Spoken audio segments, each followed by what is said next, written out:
गृह मंत्री जी।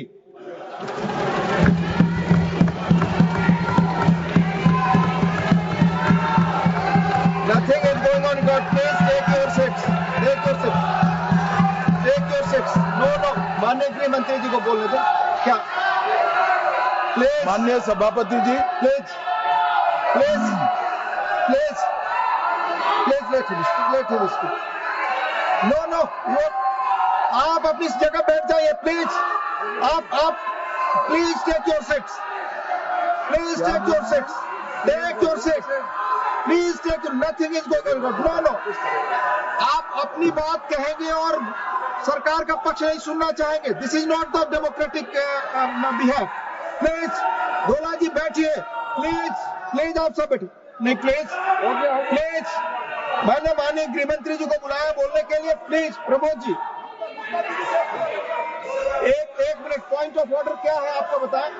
Let them speak. बोलिए पॉइंट ऑफ ऑर्डर क्या है। माननीय गृह मंत्री जी बोले, उनको पूरा अधिकार है आर्टिकल 75 में बोलने का। तिवारी जी बहिष्कार करने का तय कर आए हो क्या? मैं उससे कहीं कोई आपत्ति नहीं कर रहा। रूल क्या है? रूल एक सदन में प्रधानमंत्री नॉट गोइंग ऑन रिकॉर्ड। ये सामूहिक जिम्मेदारी है, सरकार की सामूहिक जिम्मेदारी है। माननीय गृह मंत्री जी जवाब देंगे। No please. माननीय गृह मंत्री जी आप बोले। आप बोले सही नहीं है। Please go back to your seats. Go back to your seats. Sushmita ji please go back to your seats. Go back to your seats please. Please. माननीय गृह मंत्री जी बोले। सभापति महोदय, सिर्फ माननीय गृह मंत्री जी की बात आज मानी जाएगी। आपका आचरण असंसदीय है। पहलगांव में पाकिस्तानी आतंकवादियों द्वारा जो नृशंस हमला हुआ और उसके जवाब में भारत सरकार ने और भारत की सेनाओं ने जो मजबूत जवाब पाकिस्तान के आतंकवादी ग्रुप्स को और पाकिस्तान को स्वयं को दिया, ऑपरेशन सिंदूर के माध्यम से, उसका पर सदन में चर्चा पर मैं हिस्सा लेने के लिए खड़ा हूं।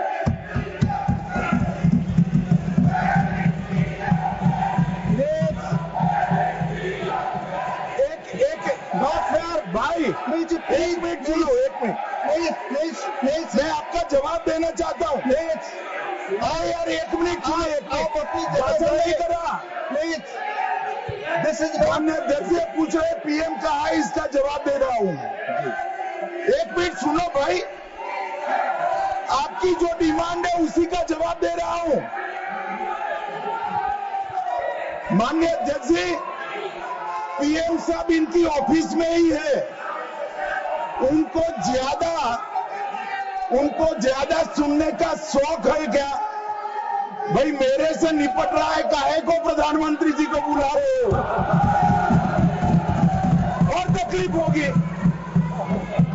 ये समझते नहीं है साहब।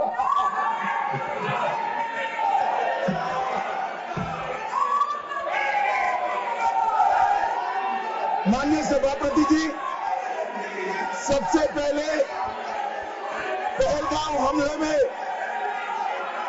हमारे देश के जो निर्दोष नागरिकों को धर्म पूछकर, चुन कर उनके परिवार के सामने मारा गया। मैं उन सभी दिवंगत नागरिकों के परिवार के साथ मेरी संवेदना व्यक्त करता हूं। जब ऑपरेशन सिंदूर के बाद पाकिस्तान ने गोलीबारी करी, वो गोलीबारी में कुछ नागरिक हताहत हुए। वो नागरिकों के परिवारजनों के प्रति भी मैं गहरी संवेदना व्यक्त करना चाहता हूं। माननीय अध्यक्ष जी, ऑपरेशन सिंदूर, ऑपरेशन महादेव, ये दोनों के लिए जिन सुरक्षा बलों ने भारत का सम्मान बढ़ाया है, वो सभी को मैं हृदय पूर्वक बहुत बहुत साधुवाद देना चाहता हूं। मैं सम्माननीय प्रधानमंत्री जी को भी बहुत बहुत अभिनंदन करना चाहता हूं कि इन्होंने देश की 140 करोड़ की जनता की जो इच्छा थी उसका प्रतिघोष करते हुए सटीक जवाब देने की दृढ़ राजनीतिक इच्छा शक्ति बताई। इसके लिए मैं सम्माननीय प्रधानमंत्री जी को भी अभिनंदन करना चाहता हूं। मान्यवर सबसे पहले मैं ऑपरेशन महादेव के बारे में बताना चाहता हूं। मान्यवर परसों ही प्लीज कश्मीर में प्लीज आपको माननीय नेता प्रतिपक्ष सबने सुना, ये सही आचरण नहीं है आप सबका। Please go back your seats. No माननीय गृह मंत्री जी आप बोले। नहीं, खड़गे जी कुछ कहना चाहते हैं तो 1 मिनट के लिए बताने दीजिए। बताएं सर, आप सभी लोग अपनी सीट पर जाए। माननीय एलओपी बोले please go back to your seats. Sir go back to your seats. First go back to your seats. Mister Gokhale, mister Saket Gokhale अपनी अपनी सीट पर जाइए। आप अपनी सीट पे नहीं है। Please go back to your seat. Manoj ji please go back to your seat. Go back to your seats. Go back to your designated seats, then only available. Yes माननीय डिप्टी चेयरमैन साहब, मैं इसलिए खड़ा हूं ये क्या हुआ? शक्ति सिंह जी तो मैं do not disturb the house. सब सदन के मेंबर्स का ये पहले से ही डिमांड थी कि 16 घंटे चर्चा होने के बाद हमको इस सदन में प्रधानमंत्री आकर प्रकट होकर वो अपनी बातें रखेंगे और समाधान जो भी हमने सवाल उठाए हैं, बहुत से सवाल उनको संबंधित है। ये नहीं कि आप कैपेबल नहीं है रिप्लाई देने के लिए, ये नहीं कहता मैं। हम आपको निपटाएंगे, तुम हमारे को निपटाओ, हम खेल खेलेंगे। लेकिन जिस प्रधानमंत्री यहाँ रहते हुए भी अगर इस सदन में नहीं आते तो इस सदन का अपमान है। धन्यवाद। नो प्लीज नहीं, ये नहीं हो गया। तो इसीलिए आपकी बात सदन का अपमान करना, सदस्यों का अपमान करना ठीक नहीं है। माननीय गृह मंत्री जी, मैं अभी भाषण नहीं कर रहा हूं। माननीय अध्यक्ष जी, इनके मुद्दे का जवाब दे रहा हूं। अब सुनिए खड़गे साहब, प्लीज लिसन इन प्लीज।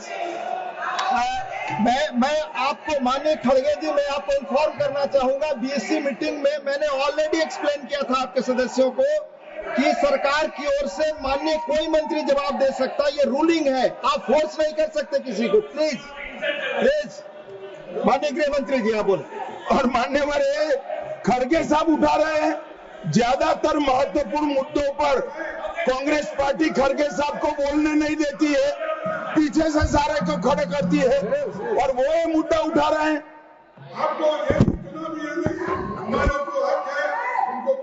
आपने बोल दिया। Please please please please let him speak. आपको मौका मिला, आपने बोला। इम्पार्शियल सर आप जज का काम कर, लेकिन आप हर बात को टोकते रहते हो। नहीं, आपको मौका दिया, बोला। अगर ये हम क्या यहाँ से खेलने आए क्या?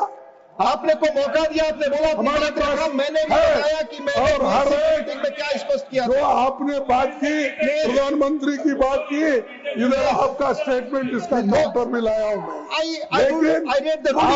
लेकिन प्रधानमंत्री को यहाँ माने प्लीज मान्यवर, इसीलिए ये विपक्ष की मांग और स्टैंड दोनों उचित नहीं है, क्योंकि बिजनेस एडवाइजरी कमेटी में ये निर्णय लिया गया था, चर्चा आप जितनी चाहोगी करेंगे, जवाब कौन देगा वो सरकार तय करेगी माननीय प्रधानमंत्री की तरफ। मुझे मालूम है मान्यवर ये क्यों जा रहे हैं, मुझे मालूम है मान्यवर मुझे क्यों जा रहे हैं। वो इसलिए जा रहे हैं कि इतने सालों तक वोट बैंक प्रोटेक्ट करने के लिए, आतंकवाद को रोकने के लिए इन्होंने कुछ नहीं किया। ये डिबेटें सुनी ही नहीं सकते, ये जवाब है सुनने।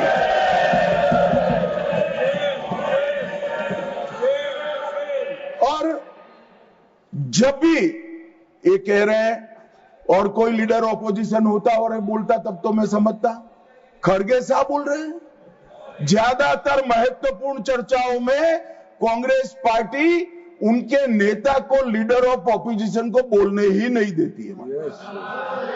और वो मुद्दा उठा रहे हैं कि माननीय प्रधानमंत्री जी जवाब। मान्यवर, मैं सबसे पहले ऑपरेशन महादेव के लिए बताना चाहूंगा।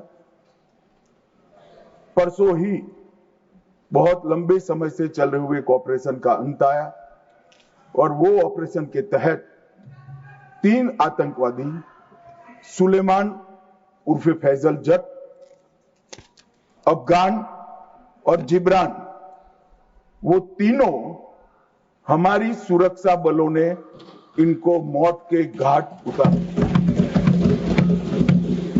मान्यवर, सुलेमान ए श्रेणी का लश्कर ए तैयबा का कमांडर था। उसने पहलगांव हमले में उसकी ही राइफल से गोलियां चली थी। गगनगिर में भी उसकी राइफल से गोलियां चली थी, और उसको हमारे सुरक्षा बलों ने कश्मीर छोड़कर पाकिस्तान भागने नहीं दिया। अफगान भी ए ग्रेड का लश्कर ए तैयबा का कमांडर था, और जिब्रान भी उच्च आला दर्जे का लश्कर ए तैयबा का आतंकवादी था। मान्यवर, इससे स्पष्ट हो गया है कि ये आतंकवादी हमले में लश्कर ए तैयबा का हाथ था। इसके इशारे पर ही ये घटना हुई थी। और साहब देखिए, प्रधानमंत्री जी ने सेना को जो हुक्म दिया ऑपरेशन सिंदूर में, मैं बाद में बताऊंगा, उसने लश्कर ए तैयबा के हेडक्वार्टर को छिन्न विछिन्न कर दिया।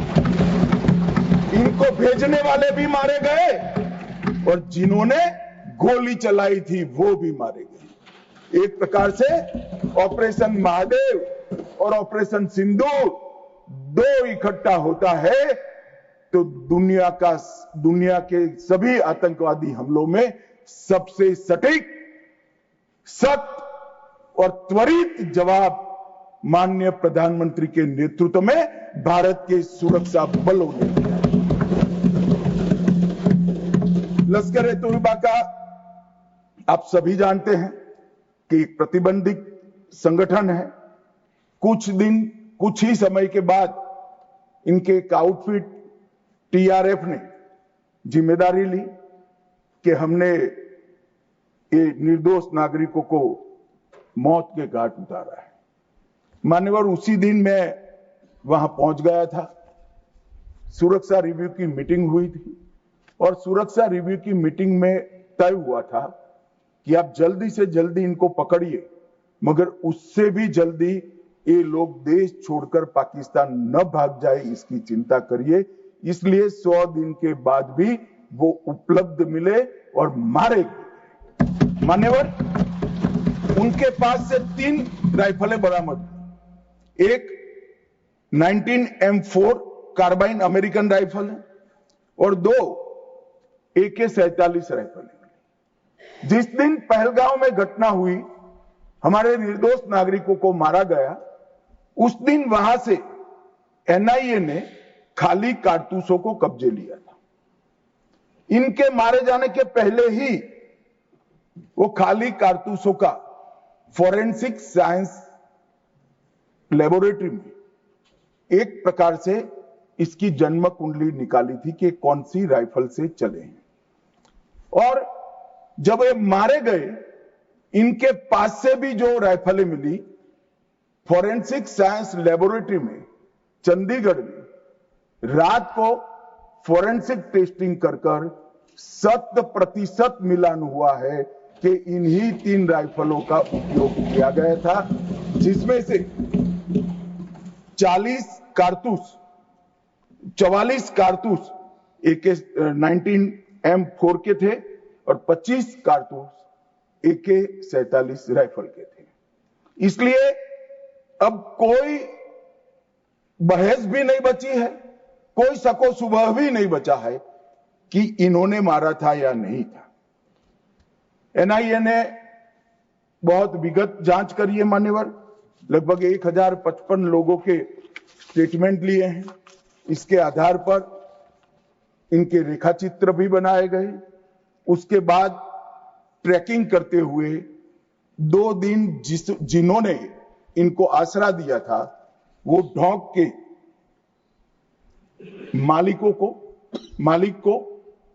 मालिकों को और उनकी वृद्ध माता को भी पूछताछ करी थी। ये जो मृतदेह मिले आतंकवादियों के, उसका परिचय, उसकी शिनाख्त ये तीनों लोगों ने कर ली है। ये तीनों लोगों ने कहा कि यही आतंकवादी है जो 21 तारीख को हमारे ढोंक में रुके थे और हमसे खाना लेकर गए थे। तो एक और सबूत हमारे पास आ चुका है।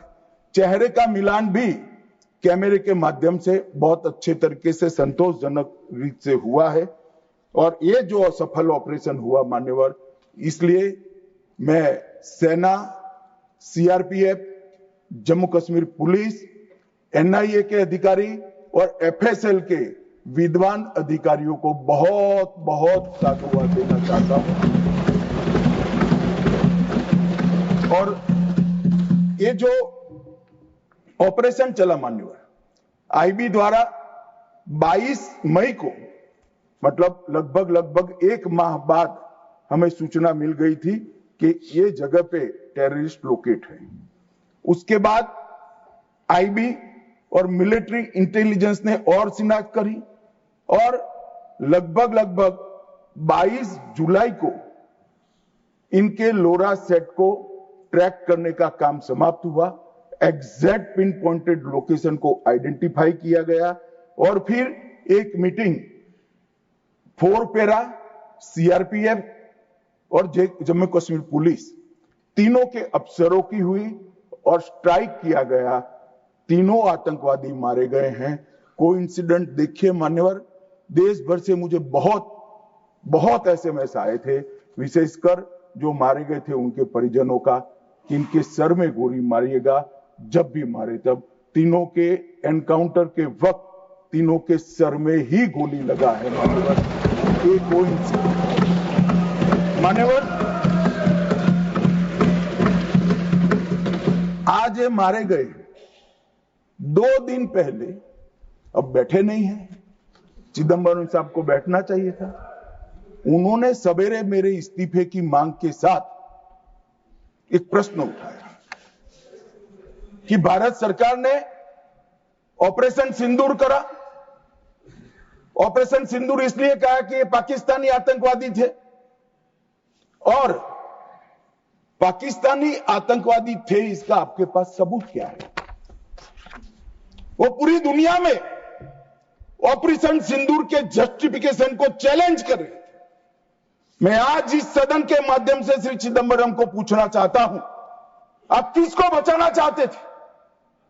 पाकिस्तान को, लश्कर तैयबा को, ये आतंकवादियों को? अरे शर्म नहीं आती मान्यवर? और देखिए महादेव करता है तो क्या करता है। जिस दिन सवाल पूछा उसी दिन ये तीनों आतंकवादी ढेर हो गए, और जवाब तो घटनाक्रम ने दिया। मगर ये कांग्रेस पार्टी की मानसिकता पूरी दुनिया के सामने चिदंबरम साहब ने उजागर कर दी। हमारी वोट बैंक के लिए हम पाकिस्तान का समर्थन करते हुए भी नहीं डरेंगे। हमारी वोट बैंक के लिए लश्कर ए तोयबा को बचाने से भी हम नहीं डरेंगे और हमारी वोट बैंक के लिए आतंकवादियों को शेल्टर देते हुए, शाब्दिक शेल्टर देते हुए भी हम नहीं डरेंगे। मान्यवर, ये कांग्रेस की मानसिकता है। और अभी अभी पृथ्वीराज चौहान साहब का इंटरव्यू आ गया, उन्होंने कहा ऑपरेशन का नाम धर्म के आधार पर रखने के अलावा इनको कुछ नहीं आता है। मान्यवर, कांग्रेस पार्टी बैठी नहीं है, उनको मालूम नहीं है हर हर महादेव सिर्फ धर्म का नारा नहीं है। शिवाजी महाराज ने जो मुगलों के खिलाफ लड़ाई लड़ी, स्वतंत्रता की लड़ाई लड़ी, और शिवाजी महाराज की सेना का युद्ध घोष था हर हर महादेव। और ये प्रतीक है, ये प्रतीक है हर प्रकार के भारत पर के हमले का, भारत की संप्रभुता पर हमले का और भारत की सीमाओं पर अतिक्रमण के जवाब देने का। और मैं आज यहां से चौहान साहब को भी कहना चाहता हूं कि आप क्या नाम रखना चाहते थे, क्या नाम रखना चाहते, उसका जवाब दीजिए। मान्यवर, ये पूरी चीजों को हिंदू मुस्लिम के दृष्टि से देखते हैं। चौहान साहब का थ्योरी देखे तो आज हमारी सेना के कई सारे हमारी सेना के डिवीजनों का जो नारा है, युद्ध घोष है, कहीं प्रभु रामचंद्र की जय, कहीं जोश बोले सो निहाल सत श्री अकाल है, कहीं जाट बलवान जय भगवान है, क्या सियावर रामचंद्र की जय है, कहीं पर काली माता की जय है। ये सारे उद्घोष आप नहीं स्वीकारते हो, ये भाजपा ने रखे हुए नहीं है मान्यवर। ये हमारी सेना के जवानों से मन से निकलने वाला ये युद्ध घोष, इसको हिंदू मुस्लिम के दृष्टि से नहीं देखना चाहिए। और कोई कहता है कि आज ही क्यों मारे गए। अब देखिए साहब, भाई कितना जिंदा रखना चाहते हैं। मैं भी पूछता हूं आज क्यों मारे गए, मैं तो दूसरी सेकंड मार देना चाहता था, मगर इतना सरल नहीं है।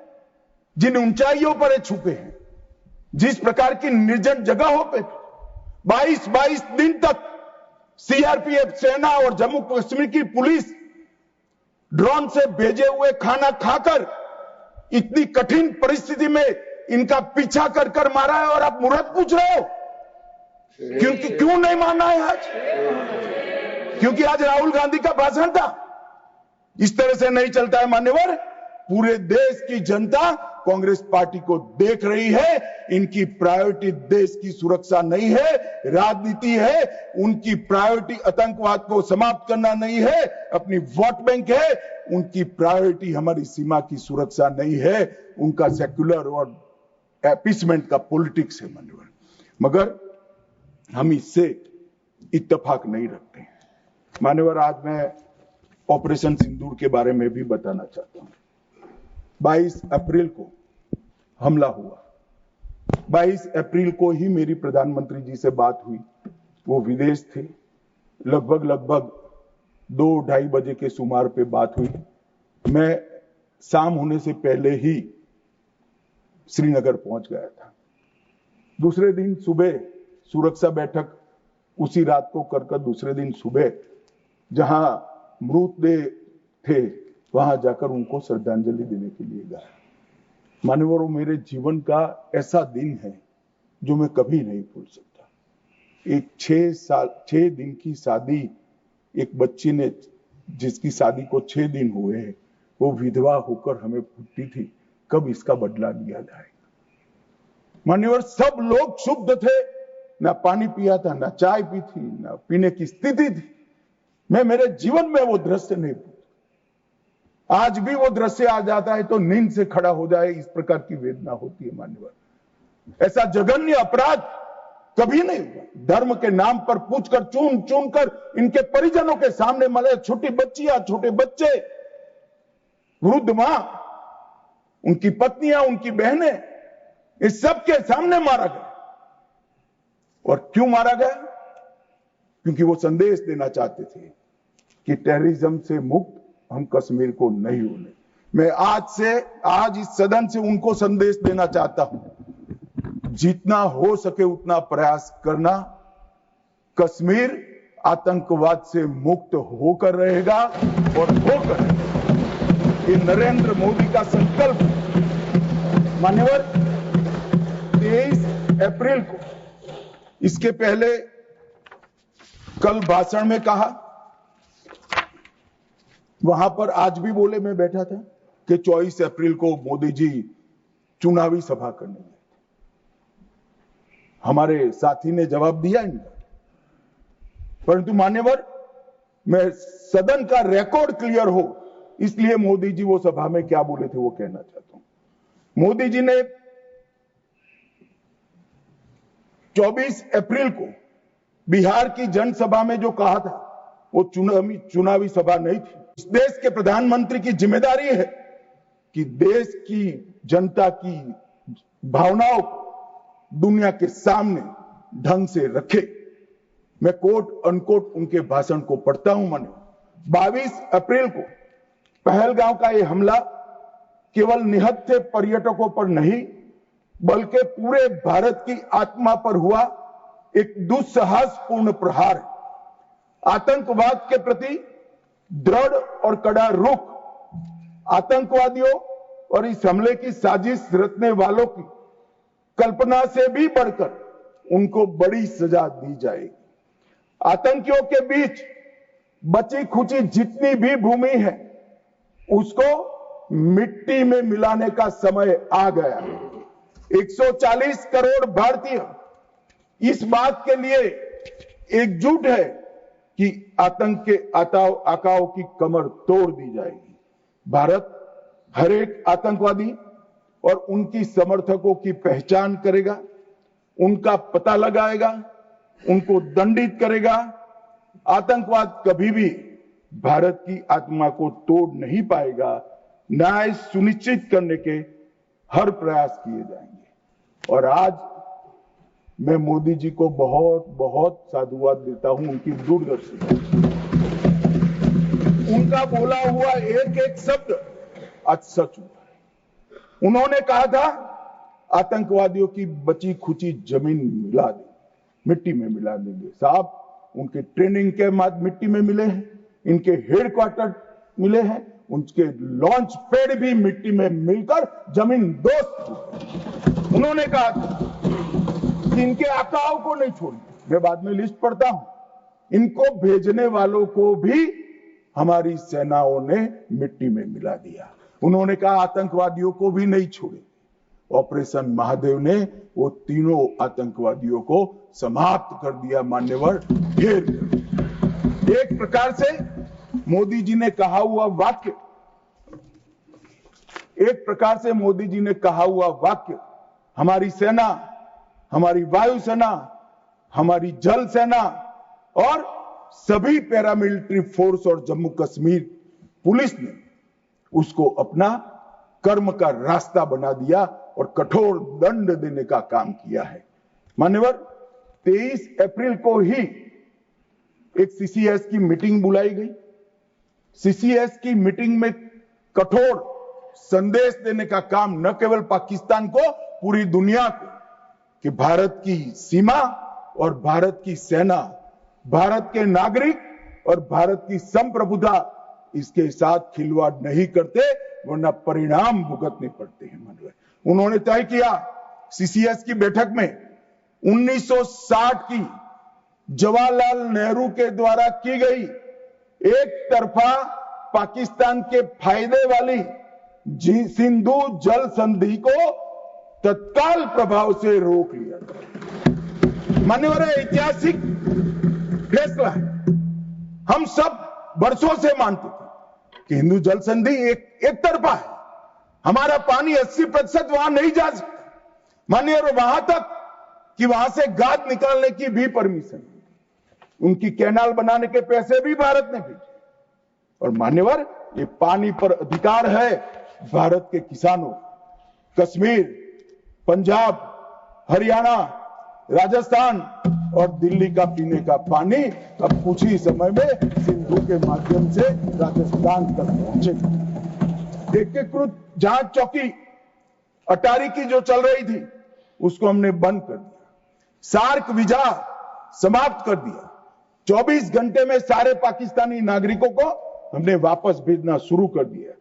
नई दिल्ली स्थित पाकिस्तानी उच्चायोग में रक्षा, सैन्य, नौसेना और वायुसेना के सलाहकारों को अवांछित व्यक्ति घोषित किया गया और दोनों उच्चायोग में स्टाफ को कम करा दिया गया। 55 से घटकर 30 करा दिया और सीसीएस ने संकल्प लिया कि भेजने वाले और कृत्य करने वाले दोनों को दंडित किया जाएगा। इसके लिए सेना को खुली छूट देने का काम सीसीएस ने। ये पूछ रहे थे कल क्या हुआ, कैसे हुआ? सीसीएस के फैसले जो है वो मीडिया में आए थे मगर उनको पढ़ना नहीं है, क्योंकि सारे जो फैसले लिए वो उनके द्वारा किए हुए निर्णयों को रद्द करने के और उनकी नीतियों के खिलाफ जो निर्णय हुए वो है। मान्यवर, 30 अप्रैल को सशस्त्र बलों को ऑपरेशनल फ्रीडम देने का काम प्रधानमंत्री जी ने किया कि रक्षा मंत्रालय और सेना दोनों मिलकर तय करेंगे टारगेट क्या होगा, तरीका क्या होगा, स्थान क्या होगा और समय क्या होगा। और इसको हमारे सेना के जवानों ने इसको बहुत बखूबी निभाया। मान्यवर, मैं तीनों सेनाओं को इस सदन के इस चर्चा में बहुत बहुत सम्मान के साथ साधुवाद देना चाहता हूं। 7 मई को रात को 1:04 पर पाकिस्तान के 9 आतंकी अड्डों को ध्वस्त कर दिया। रक्षा मंत्री जी ने लोकसभा में बताया कम से कम 100 लोग मरे, 100 से ज्यादा मरे मगर कम से कम 100 मरे हैं। और मान्यवर, लश्कर तैयबा, जैसे मोहम्मद और हिजबुल मुजाहिदीन, ये तीनों के हेडक्वार्टर को ध्वस्त करने का काम नरेंद्र मोदी सरकार ने किया, हमारी सेनाओं ने। और मान्यवर, हमने तुरंत ही उनको सूचना दे दी थी। हमने उनको बताया मरकज सुभानअल्लाह बहावलपुर, मरकज तैयबा मुरीद के Mehmoona Joya camp Sialkot, Sarjal camp Sialkot, Sawai Nala camp Muzaffarabad, Syedna Bilal camp Muzaffarabad, Gulpur camp Kotli, Barnala camp Bhimber और अब्बास कैंप कोटली, उसको हमने समाप्त कर दिया है, तोड़ दिया है। और ये हमारे आत्मरक्षा के अधिकारों को उपयोग करते हुए कहा है हमारी कार्यवाही समाप्त हुई। मैं बाद में आता हूं, ये पाक ऑक्यूपाई कश्मीर क्यों नहीं लिया, ये क्यों नहीं करा, वो क्यों नहीं करा। पहले तो वो सोचते थे कि कुछ ही नहीं होगा, हो गया तो ये क्यों नहीं हुआ।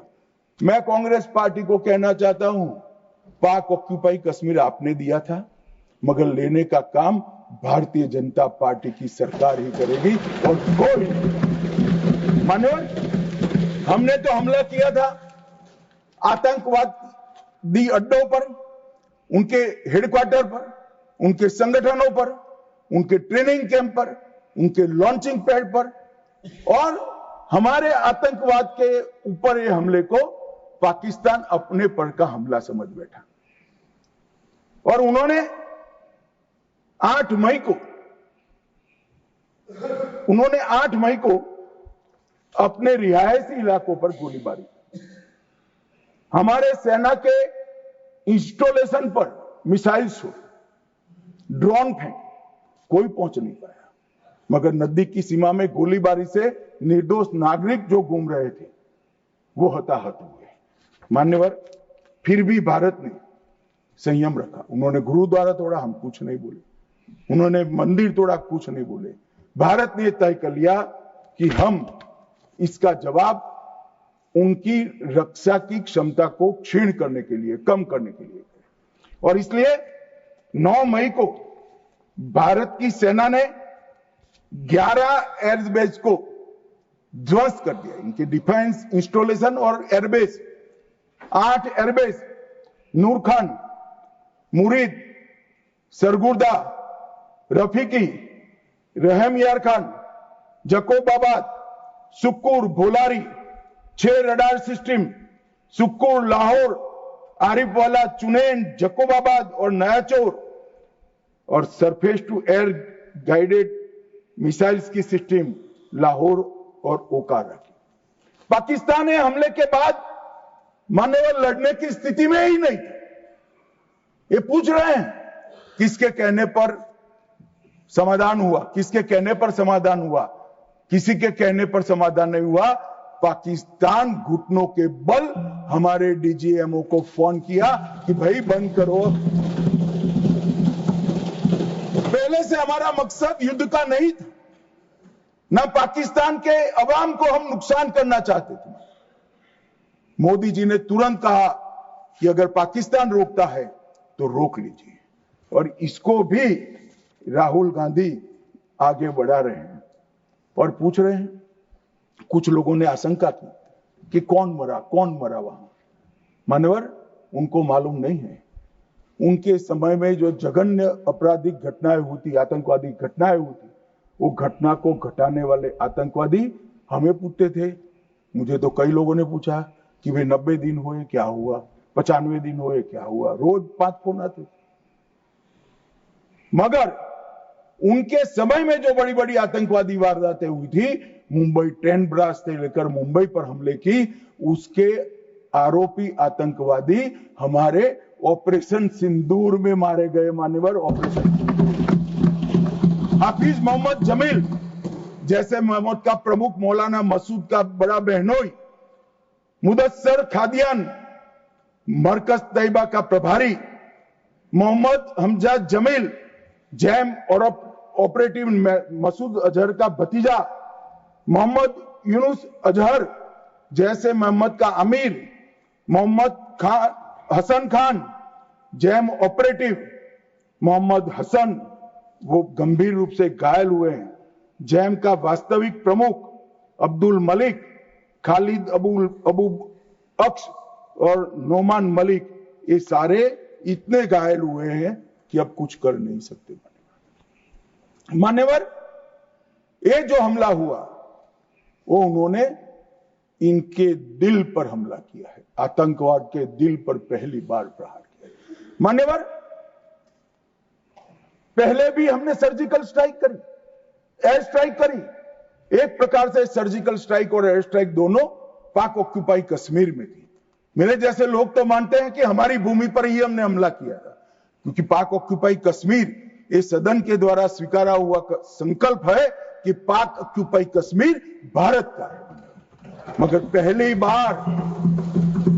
बार पाकिस्तान की सरहद में जाकर हमारी सेना ने पराक्रम दिखाया है और आतंकवादियों के अड्डों को, उनके ट्रेनिंग कैंप को और उनके लॉन्चिंग पैड्स को खत्म करने का काम किया है। मान्यवर, ये चिदंबरम साहब कल भाषण में बोले कि ये नहीं कहा जा सकता कि ऑपरेशन सिंदूर निर्णायक था।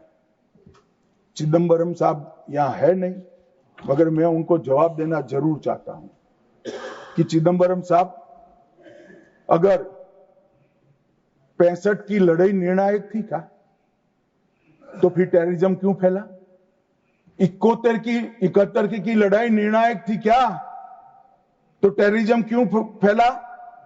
और अनेक बार जो कार्यवाही हुई वो निर्णायक थी क्या? मान्यवर, जब तक दुश्मन या तो डर नहीं जाता या सुधर नहीं जाता, कभी निर्णायक अंत नहीं आएगा। मान्यवर, इतने सालों तक उनको डराने की, दंडित करने की कोई प्रक्रिया ही नहीं हुई। क्यों डरेंगे वो? हम तो डोजियर पर डोजियर भेजते रहे, कभी उनको जवाब नहीं दिया। नरेंद्र मोदी ने जवाब दिया। मान्यवर, सर्जिकल स्ट्राइक करी, एयर स्ट्राइक करी और ऑपरेशन सिंदूर, खौफ पैदा हो गया है। मुझे मालूम नहीं, मेरे पास सूचना नहीं, रात को भी जग जाते होंगे, स्वप्न में हमारी मिसाइल से दिखाई पड़ती होगी। ये डर से ही शांति होती है, ये सुधरने वाले लोग नहीं है मान्यवर। मगर चिदंबरम साहब कहते हैं कि आतंकी पाकिस्तान से आए थे, इसका सबूत क्या है?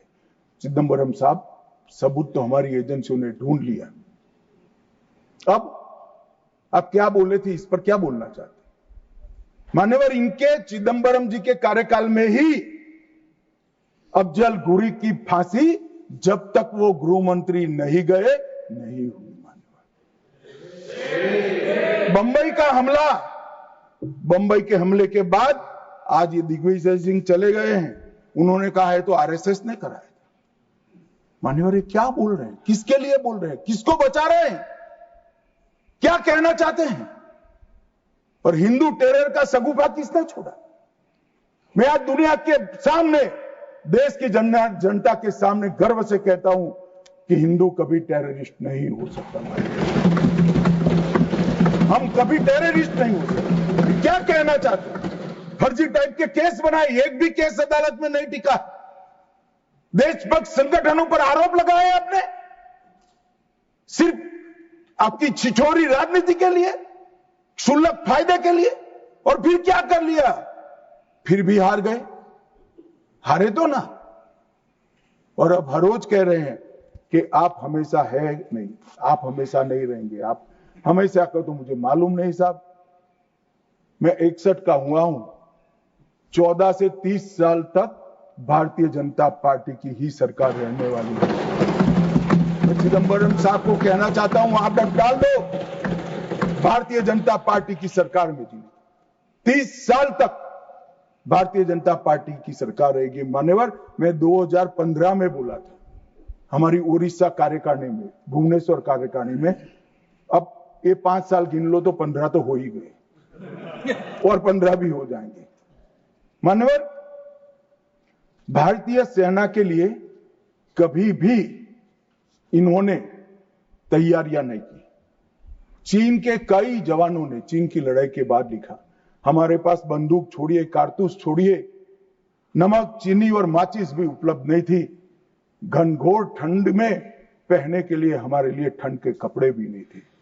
मान्यवर, आज वही सेना ब्रह्मोस से लैस है, आकाश उनके मिसाइलों को तोड़ देता है। मान्यवर, और पाकिस्तान की पूरी एयर डिफेंस सिस्टम हमारी सेना आधे घंटे में उसको मलबे में बदल कर रख देती है। मान्यवर, ये नरेंद्र मोदी के शासन में, मोदी जी के शासन में 11 साल में परिवर्तन, गोली नहीं बना पाते।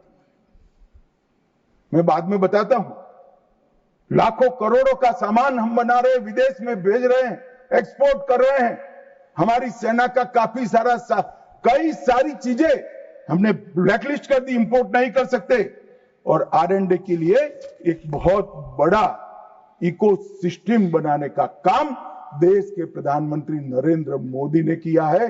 सेना और पूरे देश को मोदी जी की ये पहल पर, आत्मनिर्भर भारत के गर्व पर, और हमारे सेना के जवानों का हथियार उनको ऐसा देना चाहिए, इस बात की चिंता पर देश और सेना मोदी जी पर गर्व कर सकती है।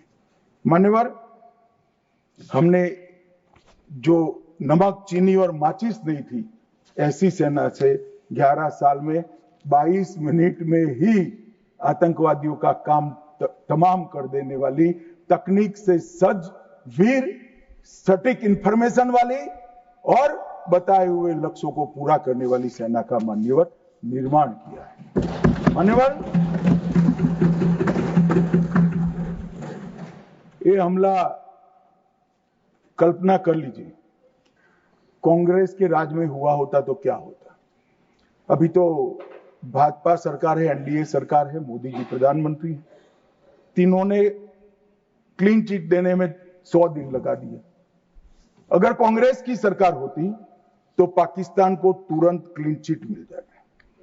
रक्षा मंत्रालय की जगह विदेश मंत्रालय काम करता, रातों रात जेरोक्स मशीनों पर डोजियर तैयार होते, डोजियर वहां भेजते थे और फिर चर्चा करते शर्म अल शेख में, और कुछ नहीं करते साहब। और ये हमें सवाल पूछ रहे, कोई अधिकार नहीं है कांग्रेस पार्टी को, भारतीय जनता पार्टी को आतंकवाद के बारे में सवाल पूछने का। मान्यवर, इस देश के अंदर आतंकवाद फैला, पनपा, बढ़ा, तो इसका एकमात्र कारण कांग्रेस की सरकारों की लचर और तुष्टीकरण से युक्त वोट बैंक की राजनीति रही है मान्यवर। और आज हमारा सौभाग्य है कि एक ऐसा नेतृत्व है जो ब्रह्मोस मिसाइल्स भेजता है, डोजियर नहीं भेजता है मान्यवर। और नेतृत्व सम्मानीय मान्यवर, ये संघर्ष विराम के लिए भी कई सारे कह रहे हैं। मैंने कल सुना रहा, पीओके क्यों नहीं ले, इतना उछल उछल कर बोलते थे। और यहां पर काफी विद्वान लोग बैठे, इनको कुछ संसद की मर्यादा, संसद में बात करने का तरीका, मतलब वास्तविक चीजें बोलने की पद्धति कुछ नहीं सिखाते मान्यवर। मैं आज पूरे देश के सामने बात करना चाहता हूं मान्यवर। ऑपरेशन सिंदूर युद्ध नहीं था। यूएन चार्टर के अनुच्छेद 51 के चैप्टर 7 के तहत हमने आत्मरक्षा के लिए बल प्रयोग का जो हमारा अधिकार है उसको उपयोग किया था। 22 अप्रैल को पहलगाम में आतंकवादियों ने जो हमला किया, हमारे निहत्थे नागरिकों को मारा, और इसके जवाब में आतंकवादियों की पूरी इकोसिस्टम तोड़ने का हमारा अधिकार है, जो विश्व के सभी देशों ने हमारे अधिकारों को स्वीकारा है। वो अधिकार का हमने उपयोग किया था। और जब पाकिस्तान ने ही कहा कि हमें संघर्ष नहीं करना है, तब हमने इसको स्वीकारा। और कहते थे, मैं बाद में बताऊंगा मान्यवर, वो हमें कहने लगे कि भाई क्यों करा, ये ले लेते वो ले लेते। मैं बाद में जब आपके समय में जो घोषित युद्ध हुए, ये तो घोषित युद्ध नहीं था मान्यवर, मगर घोषित युद्ध हुए कांग्रेस के समय में, इसमें आपने क्या किया है वो बाद में मैं मान्यवर बताता हूं। उसके पहले मैं आतंकवाद के परिदृश्य पर, जम्मू कश्मीर का आतंकवाद का परिदृश्य और देश का परिदृश्य, इस पर बताना चाहता हूं मान्यवर। कांग्रेस देश की सबसे पुरानी पार्टी है और सबसे ज्यादा शासन भी कांग्रेस और उनके साथियों ने देश पर किया है। उनके समय में हमारे प्रधानमंत्री नरेंद्र मोदी जी को 3 नासूर मिले आंतरिक सुरक्षा की दृष्टि से। पहले कश्मीर का आतंकवाद, नॉर्थ ईस्ट की इंसर्जेंसी और वामपंथी उग्रवाद नक्सलवाद, ये 3 नासूर मिले। और 30 से 40 वर्ष तक ये नासूर भारत की धरती को रक्त रंजित करते रहे। न जाने कितने लाल हमारे सेना के, सीआरपीएफ के, बीएसएफ के, सीआईएसएफ के मारे जाते रहे, शहीद पर शहीद। न जाने कितने निर्दोष किसान, न जाने कितने निर्दोष नागरिक आतंकवाद, इंसर्जेंसी और वामपंथी उग्रवाद की भेंट चढ़े, मगर कुछ नहीं हुआ। आज मैं कहना चाहता हूं मान्यवर, कश्मीर के उग्रवाद के बारे में बाद में आता हूं। नॉर्थ ईस्ट इंसर्जेंसी और वामपंथी उग्रवाद दोनों क्षेत्र में हिंसा में 75% की कमी लाने का काम नरेंद्र मोदी। मैं इस पर बहुत ज्यादा बोलना नहीं चाहता क्योंकि आज ये विषय नहीं है, परंतु कश्मीर के अंदर जो आतंकवाद वो मैं इस पर जरूर बोलना चाहता हूं मान्यवर। इसका कारण क्या था, इसके कारण के मूल में जाना चाहिए। जब से कश्मीर का सृजन हुआ, धारा 370 बनाई गई। किसने बनाई? कांग्रेस पार्टी ने बनाई। इसका समर्थन और इतने लंबे समय तक किसने चला? कांग्रेस ने चला है मान्यवर। इसका स्वरूप क्या था? धारा 370 और 35 से क्या कहती? कश्मीर का एक अलग ध्वज होगा, कश्मीर का एक अलग संविधान होगा, और 5 अगस्त 2019 तक ये अलग ध्वज और अलग संविधान चलते रहे। हमारी पार्टी के पहले राष्ट्रीय अध्यक्ष श्यामा प्रसाद मुखर्जी ने इस धारा 370 के लिए अपना बलिदान देने का काम किया, उनकी हत्या कर। और क्या हुआ? इससे हमेशा अलगाववाद को पोषण मिलता रहा कि हम भारत के बाकी राज्यों जैसे नहीं हैं, हमें कुछ और मिल सकता है, हमारा तो संविधान अलग है, हमारा राष्ट्रध्वज अलग है। तो हर युवाओं को बरगाले उनको उकसाने का मौका हमने पाकिस्तान, और कश्मीर के अंदर पहले अलगाववाद की बात हुई, फिर आजादी की बात हुई, और वो ही आतंकवाद का मूल बना माने वाला। और इसके बाद धार्मिक कट्टरता बढ़ाने वाले सारे संगठन इनकी तुष्टीकरण की नीति के कारण चलते रहे मान्य। जमायत इस्लामी, कई सारे संगठन जो बच्चों में, युवाओं में, किशोरों में धार्मिक कट्टरता पर बढ़ाते रहे, अलगाववाद बढ़ाते रहे, चलने दिया, चलने दिया, चलने दिया। बैन लगाएंगे तो हमारी वोट बैंक नाराज हो जाएगी मान्यवर। इसके साथ साथ पाकिस्तान ने टेरर ग्रुप बनाए, और ये टेरर ग्रुप के प्रवक्ता, इसका नाम है हुर्रियत कॉन्फ्रेंस। हर टेरर ग्रुप ने अपना एक ग्रुप, सिविलियन ग्रुप बनाया, इसके साथ चर्चा करते रहे, और उनके परिणाम स्वरूप यहां आतंकवाद बढ़ता गया मान्यवर। मैं आज स्वर्गीय शम्मी कपूर को भी कोट करना चाहता हूं। शम्मी कपूर जी, मैं पार्टी का अध्यक्ष था तब मिलने आए थे। उन्होंने कहा, अमित भाई, मेरा जब गोल्डन पीरियड था, मेरा साल का 30% टाइम कश्मीर में जाता था, इतना शूटिंग होता था कश्मीर, और मैं वहां के लोगों को मिला हूं। प्रोग्रेसिव सोसाइटी थी, महिलाएं प्रोग्रेसिव थी, धर्मनिरपेक्ष बात करते थे, सूफी संतों की बात करते थे, वहां पर कश्मीरी पंडित भी मिलते थे। आज मैं देख रहा हूं कि वो बच्चियां पथराव कर रही है। क्या होगा, किसने बिगाड़ा? तब मैं इसके नीचे गया था मान्यवर, तब मालूम पड़ा कि ये जमात इस्लामी ने पूरी शिक्षा, प्राथमिक शिक्षा पर कब्जा जमा कर रखा था, और बच्चों के दिलो दिमाग के अंदर जहर घोलना शुरू किया, तब जाकर ये स्थिति हुई। मगर कोई भी कभी भी ये कांग्रेस इसके मूल में नहीं गई, और मान्यवर धीरे धीरे ये बढ़ता गया। मान्यवर नरेंद्र मोदी जी ने तय किया कि ऐसा नहीं चल सकता, और 5 अगस्त 2019 को यही ऐतिहासिक सदन में धारा 370 और 35 को समाप्त, और उसके बाद शुरू हुआ टेररिज्म को फैलाने वाले, अलगाववाद फैलाने वाले टेररिस्ट और इनकी इकोसिस्टम संपूर्ण सफाई का एक युग शुरू हुआ मान्यवर। धारा 370 35 से हटाए गए, जीरो टेरर प्लान बना, एरिया डोमिनेशन की योजनाएं बनी, कैपेसिटी बिल्डिंग की योजनाएं बनी, मल्टी लेवल डिप्लॉयमेंट लगाया गया, तकनीक का उपयोग बढ़ाया गया, जेल प्रबंधन बढ़ाया गया, ड्रोन रोधी सिस्टम और गन तैनात किए गए।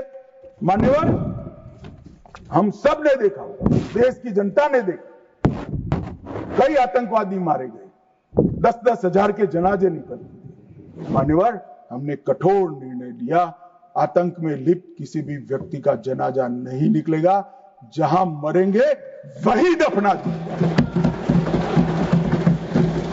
और मान्यवर, इस वक्त कांग्रेस पार्टी ने विरोध किया था, फारूक अब्दुल्ला जी की पार्टी ने विरोध किया था, आतंकी समर्थन को चूर चूर कर नौकरियों से निकाला गया, पासपोर्ट और गवर्नमेंट कॉन्ट्रैक्ट के हेतु इनको अघोषित किया गया। 75 पाकिस्तानी समर्थक सरकारी कर्मचारियों को ड्यू लीगल प्रोसेस से बर्खास्त करा दिया गया। बार काउंसिल सस्पेंड कर भारत के संविधान को मानने वाली बार काउंसिल प्रस्तावित की गई।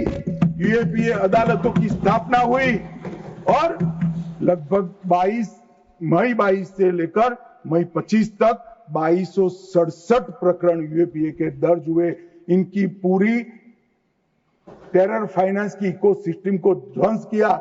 एनआईए और ईडी ने बहुत अच्छी कार्रवाई की, कई एसओपी बनाई गई, और 347 संपत्तियों को जब्त कर दिया गया। एक और जमात इस्लामी और ऐसे संगठनों को हमने बंद करने का काम किया, और दूसरी ओर मान्यवर इनकी इकोसिस्टम को भी हमने समाप्त कर दिया। मैं आज इस सदन के रिकॉर्ड के लिए बैन किए हुए संगठनों का लिस्ट पढ़ना चाहता हूं। द रेजिस्टेंस फ्रंट TRF जिसने घटना करी थी, people's anti fascist front, Tehreek ul Mujahideen, Jamaat ul Mujahideen, Jammu Kashmir Ghaznavi force, Khalistan tiger force, हिब्ज ul Tahrir, Jamaat Islami, Jammu Kashmir liberation front, Jammu Kashmir democratic freedom party, Muslim league Jammu Kashmir, Tehreek Hurriyat, Muslim conference Sumji group, Jammu Kashmir national front, Jammu Kashmir people front league, Jammu Kashmir people's league, Jammu Kashmir Ittehad Musalman Awami action committee, और इसके साथ साथ सिख फॉर जस्टिस और PFI को भी हमने बैन कर दिया। और मान्यवर, परिणाम क्या हुआ? परिणाम ये हुआ 2010 में 10 से 15 की एवरेज ऑर्गेनाइज टाउन प्लिटिंग, हमने भी दृश्य देखे हुए जो समय कपूर ने चिंता की थी, छोटी छोटी बच्चियां पथराव करती थी, 2564 सालाना होते थे, 2564 पथराव की घटना हुई। 2024 के बाद एक भी घटना नहीं हुई। ऑर्गेनाइज हड़ताल जिसका वो लोग ऐलान करते थे, पाकिस्तान के बैठे हुए हुर्रियत के आका सालाना 132 दिन घाटी बंद रखते थे। 3 साल से एक भी हड़ताल का ऐलान नहीं हुआ है, हिम्मत नहीं है। टाउन पेल्टिंग में नागरिकों की मृत्यु, 112 नागरिक मारे जाते थे, अब 0 मारे जाते हैं। सिक्योरिटी फोर्स का इंजर्ड, साल में 6235 सिक्योरिटी फोर्सेस इंजर्ड होती थी, अब 0 हो गई। मान्यवर, इसके साथ साथ ये पूछ रहे थे, अभी वो शिवसेना की सदस्य भी पूछ रहे, क्या आतंकवाद समाप्त हो गया? इतनी गहरी जड़ें कांग्रेस की ने डाली है, समाप्त होने में बहुत देर लगेगी। हमारा प्रयास है जल्द से जल्द, परंतु मान्यवर, आंकड़े में कहना चाहता हूं समाप्ति के कगार पर है। आपको पसंद नहीं आएगा मगर समाप्ति के कगार पर है। पहले 2004 से 14 तक कुल घटनाएं 7217 हुई, 7217, 7217, और जून 15 से मई 25 तक 2150, 70% की कमी हो गई। मानो आतंकवादी घटनाओं में 70% कमी, नागरिकों की मृत्यु 1770 हुई थी, अब नागरिकों की मृत्यु 357 हुई है। मान्यवर, 80% की कमी, और सिक्योरिटी फोर्सेस 1060 मारे गए थे, अब 542 मारे गए हैं। मान्यवर, 49% की कमी। मान्यवर, इसके साथ साथ हमने कश्मीर के अंदर ढेर सारा काम किया है। मान्यवर, लगभग 59,000 करोड़ की 53 परियोजनाएं, चिनाब पर विश्व का सबसे बड़ा पुल बना, 8.5 किलोमीटर लंबी बनिहाल सुरंग बनी, उधमपुर श्रीनगर बारामुल्ला तक रेल पहुंची, जोजिला सुरंग और बनिहाल सुरंग बने, रोजगारी का सृजन 63,000 लोगों का हुआ, जम्मू देश का पहला शहर बना जहां IIM, IIT और एम्स तीनों संस्थान वहां पर है। पहला शहर, लगभग ऐसी स्थिति कश्मीर में भी तीनों प्रोग्रेस पर है। 40,000 नौकरियां दी, विस्थापितों को प्रतिनिधित्व दिया, कश्मीर विस्थापित कश्मीर पंडितों के 2 सदस्यों का नामांकन करने का कानून लेकर आए, और सबसे बड़ी बात मान्यवर, हमने भारत के संविधान का झंडा कश्मीर में फहराने का काम। ये पूछते हैं क्या हुआ? पहले 3 परिवारों तक राजनीति, ना पंच था, ना सरपंच था, ना तहसील पंचायत थी, ना जिला पंचायत। आज जम्मू कश्मीर में 34,260 जनप्रतिनिधि चुने हुए जम्मू कश्मीर के नागरिकों की सेवा कर। मान्यवर, पहले चुनाव होते थे। मुझे एक सेना के रिटायर्ड जनरल मिले, बाद में मैं बताता हूं।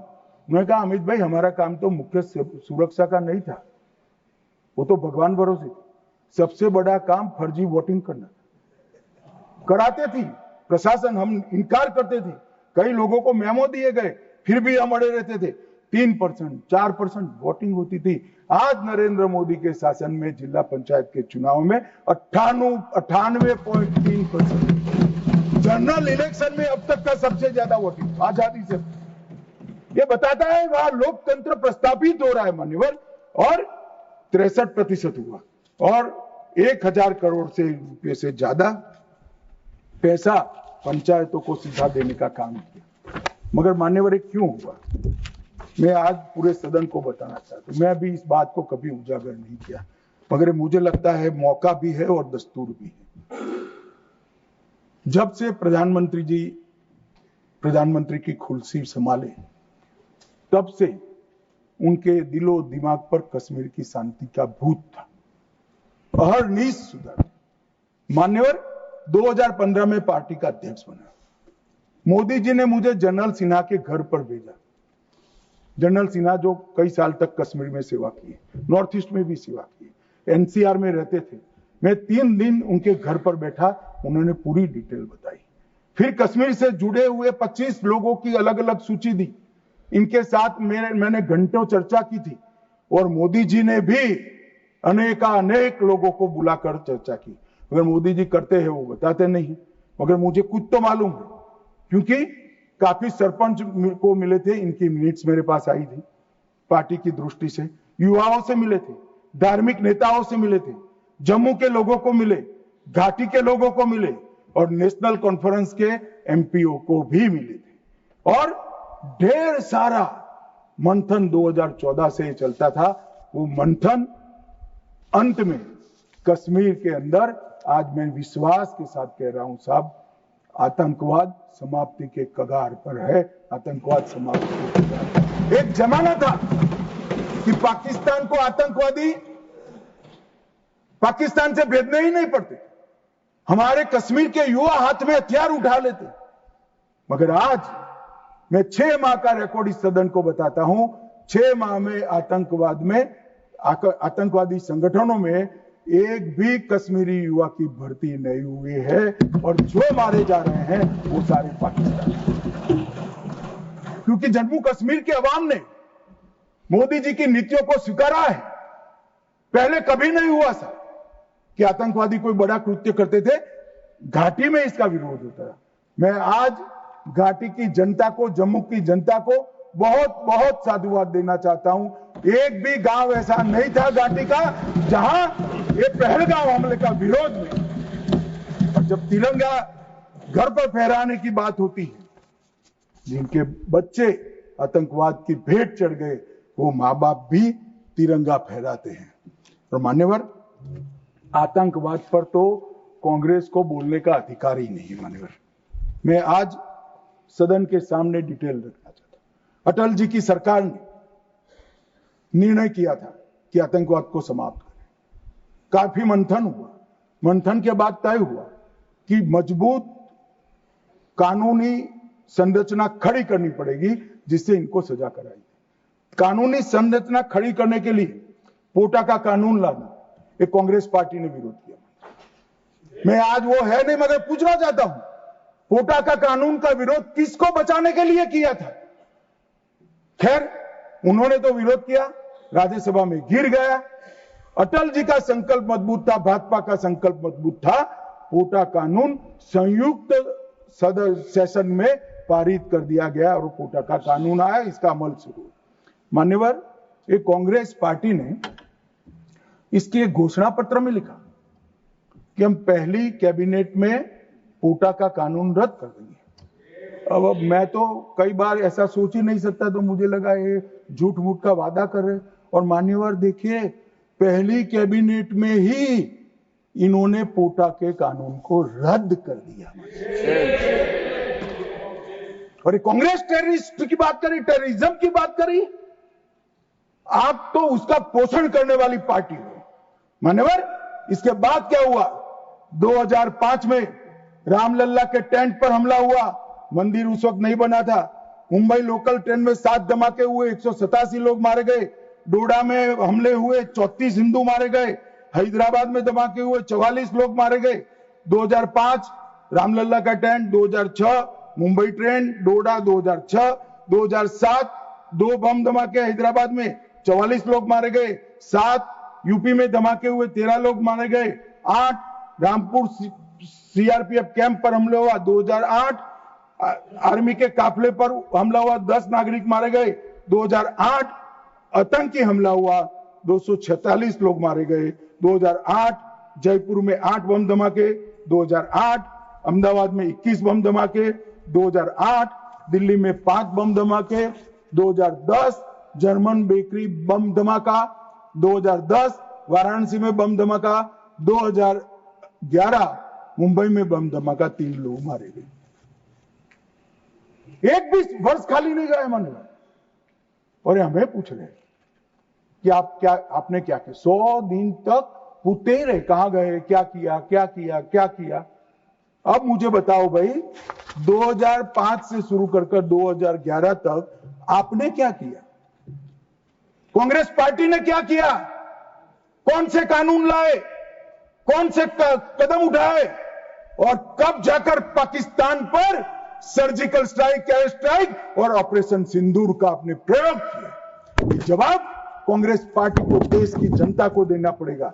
मान्यवर, 54 जगह पे देश के अलग अलग हिस्सों में 609 नागरिक मारे गए। और मैं आज गर्व से देश के गृह मंत्री के नाते उच्च सदन में कहता हूं, मोदी जी के राज में पूरे देश में कश्मीर छोड़कर कहीं पर भी टेररिस्ट घटना नहीं हुई। और कश्मीर में भी हुई, उरी में हुई, हमने सर्जिकल स्ट्राइक कर चेताया, पुलवामा में हुई, एयर स्ट्राइक कर और चेताया। अब नहीं सुधरते हैं, दुम टेढ़ी की टेढ़ी है, हम क्या कर सकते हैं? पहलगांव में करा मान्यवर, घर में घुसकर पटचड्डे उड़ाने का काम हमारी सेना। और मुझे तो कल सुबह ही किसी ने याद दिलाने के लिए, मेरी कॉन्स्टिट्यूएंसी से एक हमारी वरिष्ठ कार्यकर्ता है जिनकी उम्र 80 है, उन्होंने एक व्हाट्सएप भेजा था। उन्होंने कहा, अमित जरूर बोलना। अब मैं इतनी वरिष्ठ कार्यकर्ता की भावना को टाल नहीं सकता मान्यवर। उन्होंने एक व्हाट्सएप में वीडियो भेजा जिनमें सोनिया गांधी जी के घर से दौड़ते दौड़ते सलमान खुर्शीद जी आंसुओं से लहस बाहर आते, बाहर मैनेज मीडिया खड़ा है, उसके सामने कहते हैं कि सोनिया जी पूरी रात सो नहीं पाती है, इनके आंसू देखकर मेरी आंख से आंसू निकले। ठीक है भाई, किस लिए आंसू बहाए? बाटला हाउस में वो पाकिस्तान प्रेरित आतंकवादी मारे गए, उसके लिए। अरे सोनिया जी, आंसू बहाना था तो बाटला हाउस एनकाउंटर में जो मोहन शर्मा शहीद हुआ, इसके लिए बहाते। आप किसको प्रोटेक्ट कर? वोट बैंक का एक खेल। मुझे पूछते रहे साहब, 90 दिन तक भाग गए, आप क्या कर रहे हो? 25 दिन हो गए, 35 दिन हो गए, 40 दिन हो गए, सिंदूर इसका जवाब नहीं, आतंकवादी कहां गए? चलो भाई, ये तो भाजपा सरकार ने, सेना ने ठोक दिया, सीआरपीएफ ने ठोक दिया, हो गया हमारा काम। अब मैं पूछना चाहता हूं, दाऊद इब्राहिम जिसने मुंबई में सीरियल धमाके गए, किसके राज में भागे मान्यवर? कांग्रेस के राज। सैयद सलाउद्दीन किसके राज में भागा? कांग्रेस के राज में। टाइगर मेमन किसके राज में भागा? कांग्रेस के। अनीस इब्राहिम किसके राज में भागा? रियाज भटकल किसके राज में भागा? कांग्रेस। इकबाल भटकर किसके राज में भागा? मिर्जा सादाब किसके राज में भागे? और इसका हिसाब कौन देगा? उनको मालूम था देना पड़ेगा साहब, इसलिए बहिष्कार करते।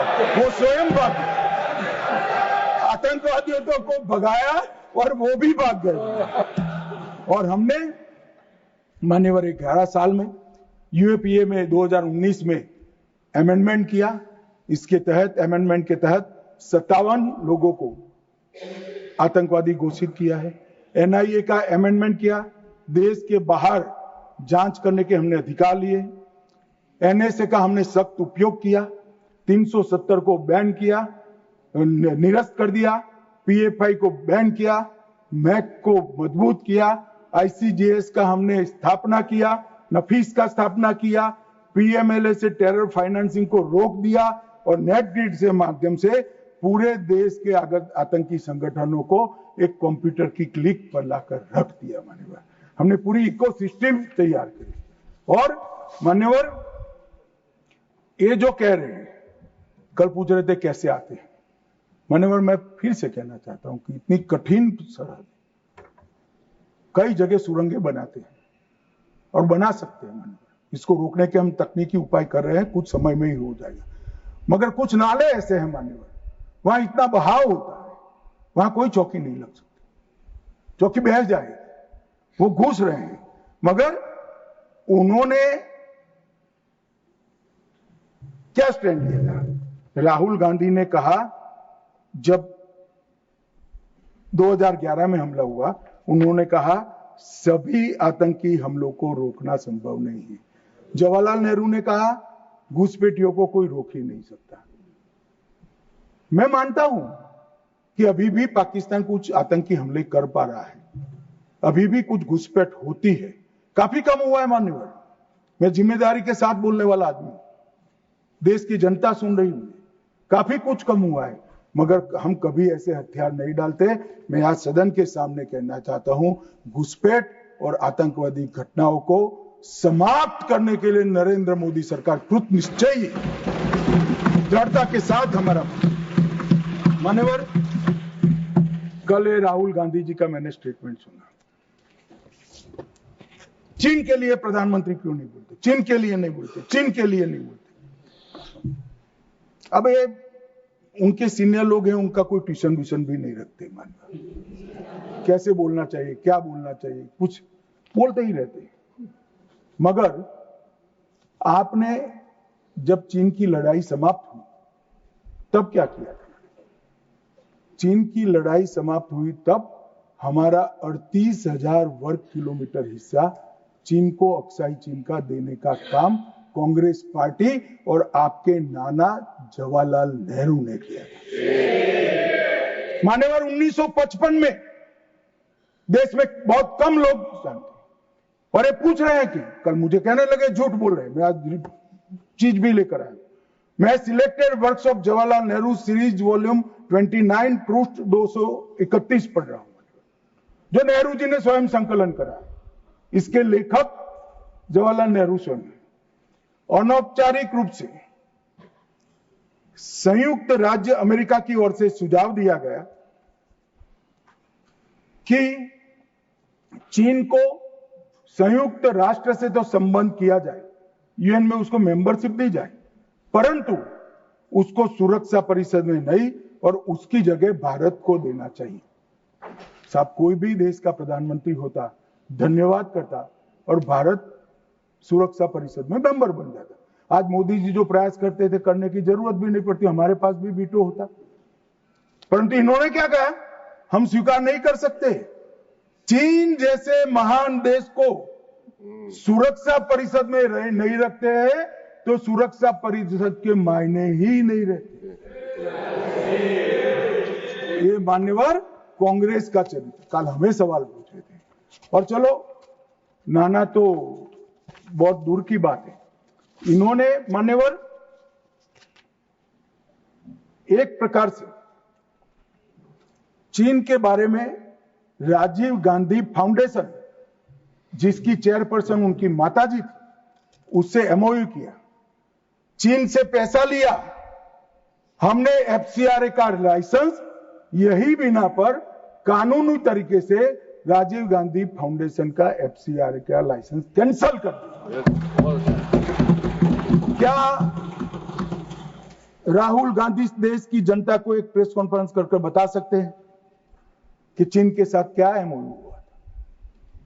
मान्यवर, हम जब हमारे सेनानी चीन की सेना के आंखों में आंख डालकर डोकलाम में सीना चौड़ा कर खड़े थे, तब ये चीन के राजदूत के साथ गुपचुप मीटिंग स्वयं राहुल गांधी करते। ये तो पीढ़ियों से चीन प्रेम चला रहा है। हिंदी चीनी भाई भाई से शुरू हुआ, सोनिया गांधी के राजीव गांधी फाउंडेशन से गुजरता हुआ चीन के राजदूत की मीटिंग तक आया मान्यवर। और ये हमें कह रहे हैं कि आपने चीन का नाम नहीं दिया। अरे भाई, जब देना है तब देंगे। और हमारे विदेश मंत्री ने बहुत मजबूती के साथ इसका जवाब दिया। हर चीज प्रधानमंत्री को बोलने की जरूरत नहीं है, मगर आप देश की जनता को बताओ जरा, क्या एमओयू हुआ था? कितना पैसा लिया गया? चीन के राजदूत के साथ युद्ध की स्थिति में कैसे बात कर सकते हो? और आप प्रतिपक्ष के नेता हो और 30,000 स्क्वायर किलोमीटर भूमि चली गई और साहब इरिस्पॉन्सिबिलिटी देखे, कहते हैं वहां घास का तिनका भी नहीं उगता। अब नेहरू जी का सर मेरे जैसा था सर, तो हमारे महावीर त्यागी थे, उन्होंने कहा कि साहब आपके सर पर भी एक बाल नहीं है क्या, इसको चीन भेज दे। क्या रिस्पॉन्सिबिलिटी है, कितने इरिस्पॉन्सिबल जवाब हो। और अभी संधि की बात करें मान्यवर, मैं 71 के युद्ध में हमारा विजय हुआ, इंदिरा जी प्रधानमंत्री थी, बहुत अच्छा काम हुआ, विजय होगा। 93,000 पाकिस्तान के सैनिक युद्धबंदी थे। 93,000 पाकिस्तानी सैनिकों को शिमला समझौते में लौटा दिया। पाक ऑक्यूपाई कश्मीर नहीं मांगा। अगर उस वक्त इंदिरा गांधी, इस देश की दिवंगत प्रधानमंत्री जी, पाक ऑक्यूपाई कश्मीर लिखवा लेती तो आज आतंकवाद देश में आ ही नहीं सकता था मान्यवर, पाक ऑक्यूपाई कश्मीर भी आ जाता। मान्यवर, इसके साथ साथ हमारा 15,000 वर्ग किलोमीटर क्षेत्र हमारे कब्जे में था पाकिस्तान, वो भी दे दिया। पाकिस्तान के 93,000 युद्धबंदियों को दे दिया, हमारे सिर्फ 54 पकड़े गए थे, वो वापिस नहीं आए। आज भी इनके परिवारजन उनकी राह देख रहे। मान्यवर, क्या संवेदनशीलता है, क्या समझौता किया आपने। और साहब जनरल मानेकशॉ, जिनको 71 युद्ध का आर्किटेक्ट कहा जाता है, उन्होंने एक इंटरव्यू में कहा था, जनरल मानेकशॉ के इंटरव्यू में कहते हैं, शिमला में भुट्टो ने भारत के नेतृत्व को मूर्ख बनाया। वो इंटरव्यू अंग्रेजी में, इसलिए मैं कोट अनकोट पढ़ा था। I told her, into bracket उन्होंने छापा है Indira Gandhi, that I told her that he, into bracket Bhutto, I told her that he has made monkey out of you. और ये हमें पूछ रहे संधि क्या, हमने तो युद्ध ही घोषित नहीं करा था, संधि किस चीज की भी। हमारा एक लिमिटेड एग्रेशन था, टेररिज्म पर हमारा हमला था और हमारे आत्मरक्षा के अधिकार का उपयोग करते हुए, और हमें पूछ रहे हैं। चिंता मत करो राहुल गांधी, पाक ऑक्यूपाई कश्मीर की चिंता है ना, भारतीय जनता पार्टी ही ला देगी पाक ऑक्यूपाई। आप नहीं ला पाए, कांग्रेस पार्टी नहीं ला पाई, हमें लाए। और मान्यवर, पाक ऑक्यूपाई कश्मीर छोड़िए, पाकिस्तान की रचना ही कांग्रेस पार्टी ने की थी। मैं कम से कम इतना तो जिम्मेदारी के साथ कह सकता, मैं उस वक्त निर्णायक स्थिति में होता तो भारत माता के टुकड़े कभी सिग्नेचर नहीं करता। उम्र हो गई थी, जल्दी थी, प्रधानमंत्री बनना था, देश के टुकड़े टुकड़े कर दिए, आज तक देश पछता है।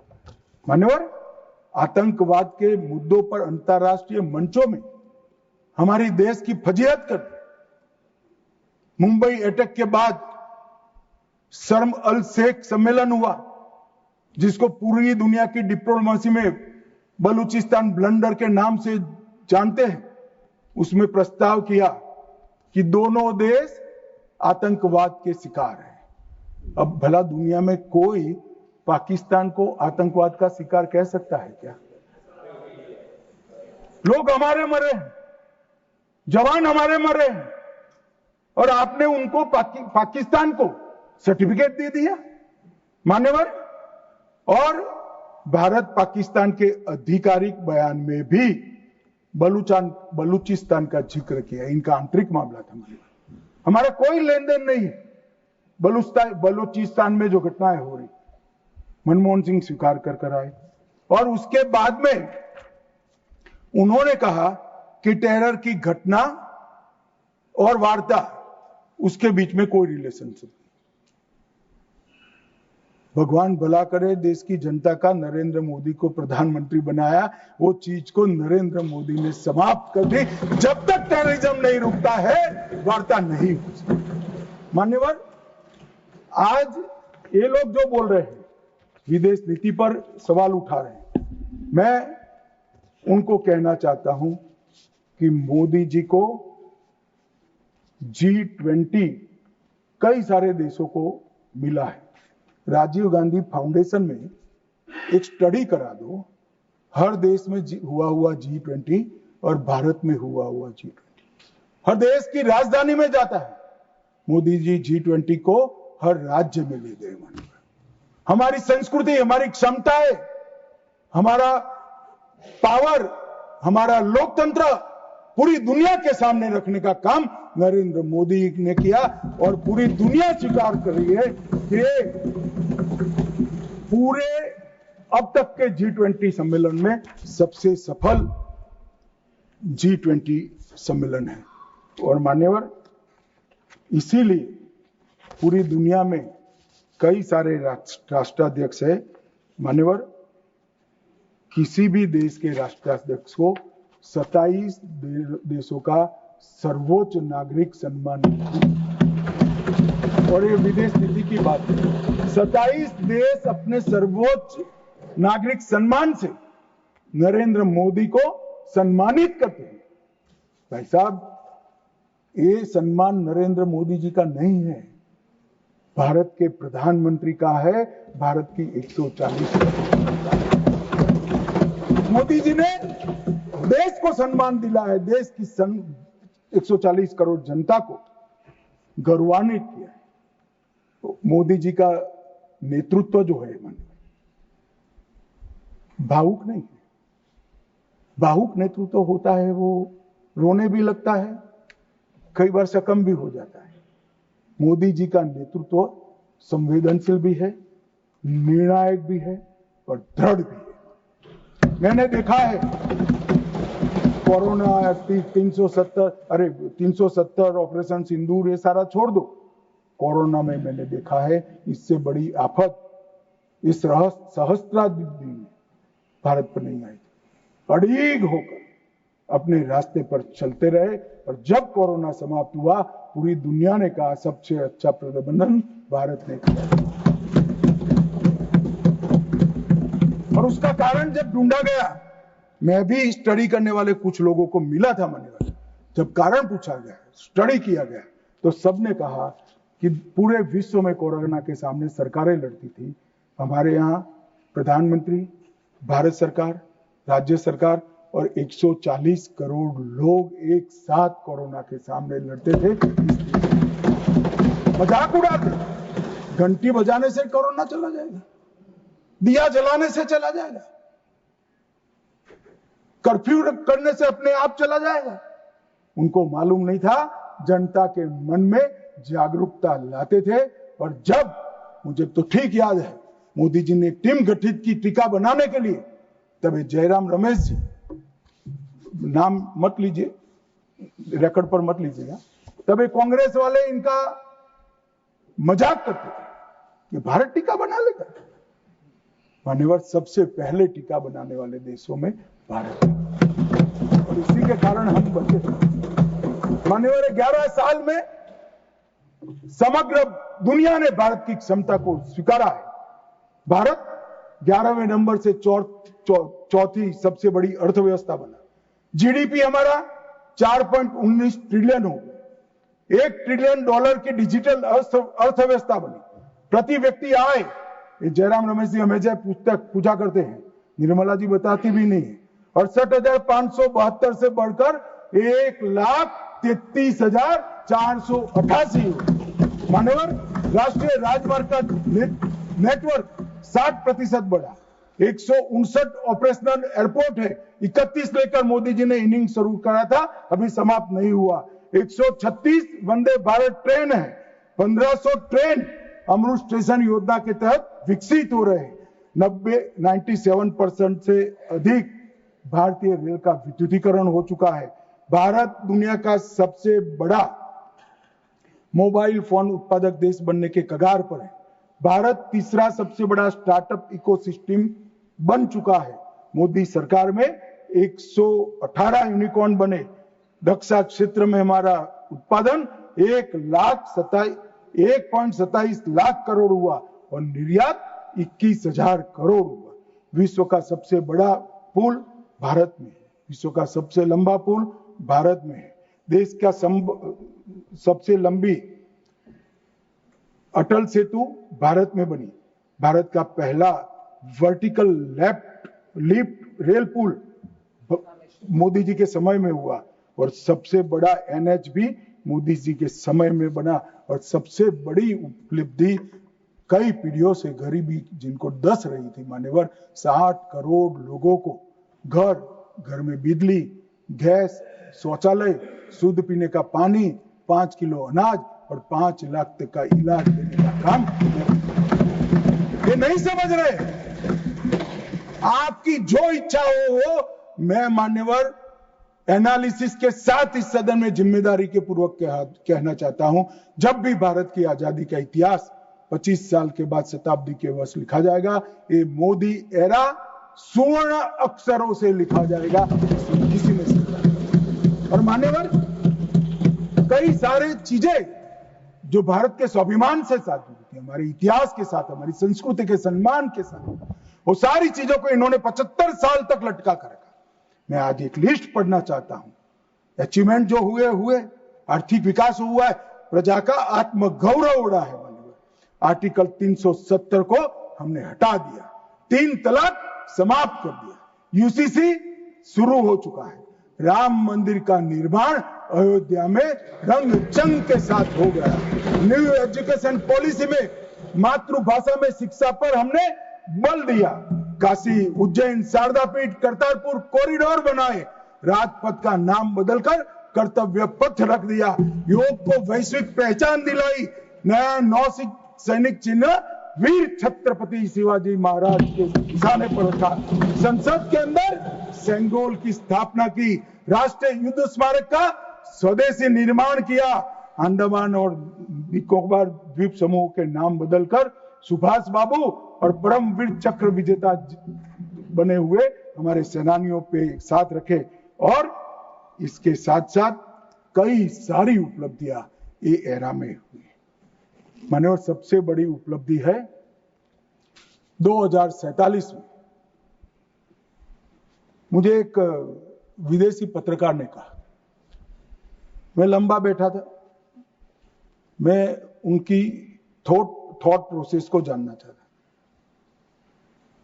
अब मैं जो सुनना चाहता था तीसरे ही वाक्य में आ गया कि अब भारत को कोई रोक नहीं सकता। तो मैं उनको पूछा क्यों?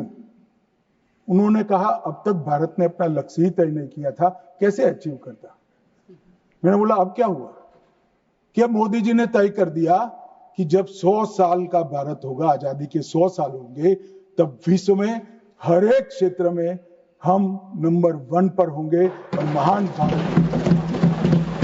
और मान्यवर मुझे मालूम है मोदी जी का भाषण, मोदी जी का संदेश आज 140 करोड़ भारतीयों का संकल्प बना हुआ है और मुझे विश्वास है 140 करोड़ भारतीयों पर और हमारे युवाओं पर। शायद हम में से काफी लोग 2047 में नहीं होंगे, परंतु 2047 में जो भी भारतीय होंगे वो देखेंगे कि विश्व में भारत नंबर 1 बन चुका है। मान्यवर भारत को नंबर 1 बनना है तो हमारी बाहरी सुरक्षा और आंतरिक सुरक्षा बहुत महत्वपूर्ण है। ऑपरेशन सिंदूर की चर्चा में मैं देश की जनता को कहना चाहता हूं, युद्ध होता है तो हमला वहां पर से भी होता है, यहां से पर से एक भी हमला ऐसा नहीं जाएगा जिसका जवाब दिया नहीं जाएगा और आतंकवाद को हम समाप्त कर रहेंगे। 31/3/26 को नक्सलवाद समाप्त हो जाएगा, इसमें किसी को शंका नहीं। अंत में जिन सदस्यों ने इसमें हिस्सा लिया है, बहुत सम्मान के साथ उनका धन्यवाद कर और फिर से एक बार ऑपरेशन महादेव में जिन्होंने हिस्सा लिया है वो सभी को पूरे सदन की ओर से और व्यक्तिगत मेरे रूप से बहुत बहुत साधुवाद देता हूं।